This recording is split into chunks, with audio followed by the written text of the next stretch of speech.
আসসালামু আলাইকুম। ওয়ালাইকুম আসসালাম রহমতুল্লাহ বরকাত। জি, বলেন। আমার তো স্যার আমার বাড়ি হচ্ছে ইন্ডিয়া, দক্ষিণ দিনাজপুর। দক্ষিণ দিনাজপুর। মাশাআল্লাহ, বলেন। আমার প্রশ্নটা হচ্ছে যে আমার স্ত্রীকে আমি বলি মোবাইলটা দিতে চাই না, মোবাইলটা ও নেয়, ধরো বড় মোবাইল।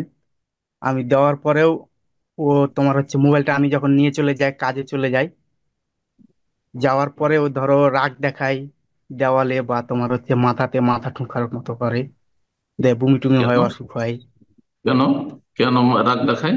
মোবাইল, একটি মোবাইল দুজনের, এই জন্য নাকি? হ্যাঁ, হ্যাঁ। ও বলে যে আর একটা মোবাইল আমাকে কিনে দাও, আর নাহলে ভালো করো, এটাই বলতে চাই।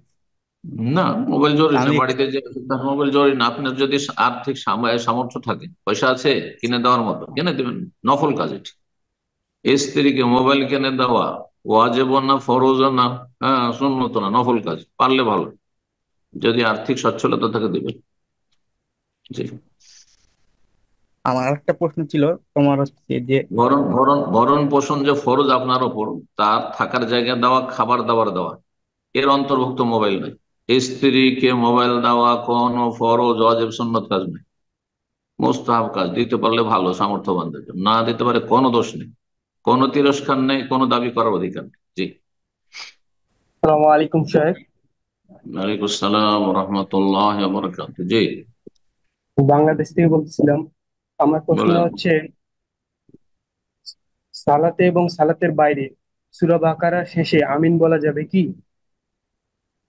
ফানসুরনা আল কওমিল কাফিরিন, যেহেতু দোয়া, আমিন বলা যাবে, কিন্তু সালাতের ভিতরে বলে আসতে বলবেন।